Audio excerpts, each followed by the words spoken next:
এক মাশরাফি পুরো একটি তরুণ জাতির আইডল হিসেবে ছিলেন এ বাংলার বুকে এক মাশরাফির হার না মানা যুদ্ধ ছিল হাজারো তরুণের প্রেরণা।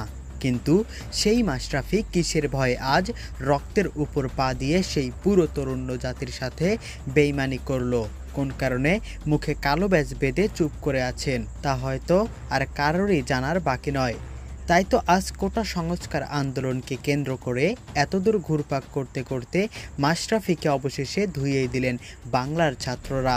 যে নিজেই এক সময় এই মাশরাফিকে আইডল মানত, সেই বালক বালিকাই আজ ঘৃণার চোখে দেখছেন মাশরাফি বিন মর্তজার নামের এক দামাল ছেলেকে। হ্যাঁ, এর পেছনে কারণও ইতিমধ্যে সবার জানা।